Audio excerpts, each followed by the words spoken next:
राजा हर हफ्ते अपने बाल काटने वाले नाई को मरवा देता है क्योंकि उसके सिर पर एक सींग है और वह यह नहीं चाहता कि यह बात किसी को भी पता चले।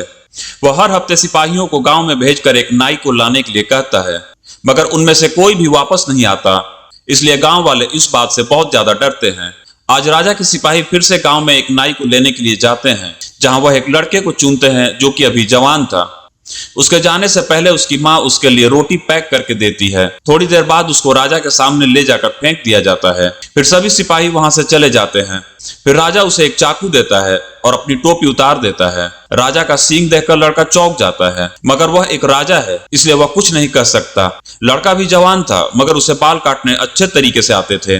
थोड़ी ही देर में राजा के बाल कट जाते हैं और राजा अपना चेहरा चाकू में देखता है और उसके काम से बहुत ज्यादा खुश होता है। फिर वो लड़के को बक्से में पड़े खजाने को लेने के लिए कहता है। यह कोई बक्सा नहीं था, बल्कि नर्क जाने का रास्ता था। मौके का फायदा उठाकर राजा उसे पीछे से बक्से में धक्का दे देता है।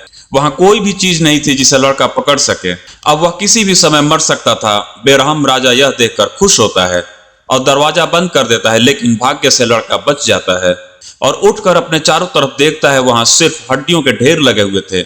लड़के को बचने के चांस ना के बराबर थे, इसलिए वह अपना मुंह नीचे करके रोने लगता है।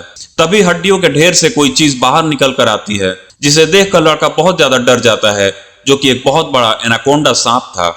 वह अपनी माँ की दी हुई बीन को बजाने लगता है, जिस कारण सांप नाचने लगता है और जल्दी ही उसका पालतू बन जाता है। मगर अब उसे खिलाने के लिए कुछ चाहिए था, इसलिए वह अपनी माँ की दी हुई रोटी उसे खिला देता है, जिससे खुश होकर एनाकोंडा सांप उसे अपनी नाक पर बैठाकर ऊपर बाहर छोड़ देता है।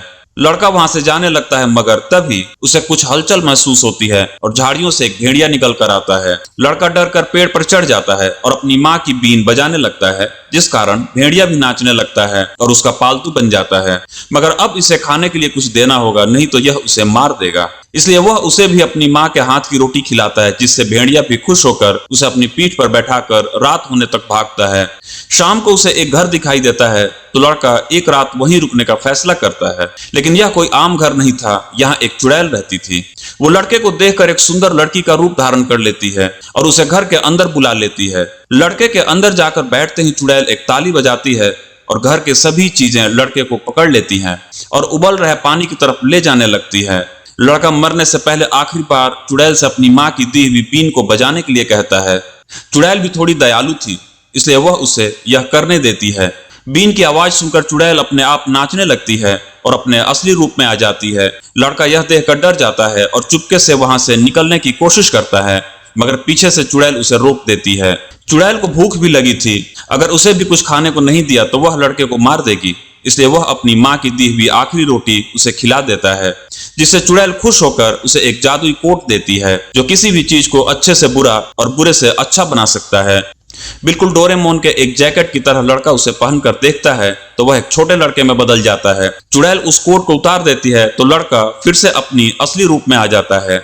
चुड़ैल कोट को उल्टा करके फिर लड़के को पहना देती है तो इस बार लड़का एक बूढ़े आदमी में बदल जाता है। इस चीज से लड़के को एक आइडिया आता है और वह फिर से राजा के महल में एक नाई बनकर जाता है, मगर इस बार उसने कोट से एक बूढ़े का रूप ले लिया था, जिस कारण कोई भी उसे पहचान नहीं पाता। राजा अपने बाल काटने के लिए उसे वही चाकू देता है, लेकिन उसे बिल्कुल भी अंदाजा नहीं था कि यह वही लड़का है। वो फिर राजा के बहुत अच्छे बाल काटता है और राजा उसे बक्से में से खजाना लेने के लिए कहता है, लेकिन इस बार वह देखकर बोलता है, महाराज, लेकिन इतने सोने का मैं करूंगा क्या? यह सुनकर राजा चौंक जाता है और पास आकर उस बक्से में देखने लगता है, लेकिन इस बार बूढ़ा मौके का फायदा उठाकर राजा को बक्से में धक्का दे देता है। लेकिन राजा उसकी दाढ़ी पकड़ लेता है और लटक जाता है। तभी उसे एक आइडिया आता है और वह अपना कोट उतार देता है, जिससे उसकी दाढ़ी गायब हो जाती है और राजा अपने बनाए हुए गड्ढे में खुद गिर जाता है। राजा की आवाज सुनकर सभी सैनिक अंदर आ जाते हैं, मगर लड़का इस बार कोट को उल्टा पहनकर छोटा बच्चा बन जाता है और इस झाड़ी में छिपकर कोट को उतारकर अपने असली रूप में आ जाता है और वहां से सीधे अपने घर चला जाता है। इसके घर पहुंचने से इसकी माँ बहुत खुश होती है और इसी के साथ यह स्टोरी यहीं खत्म हो जाती है। यह कहानी आपको पसंद आए तो इस चैनल को लाइक एंड सब्सक्राइब जरूर करें। ऐसी देश विदेश की लोक कथाएं जो बहुत पॉपुलर होती हैं, हम आपके लिए लेकर आते रहेंगे।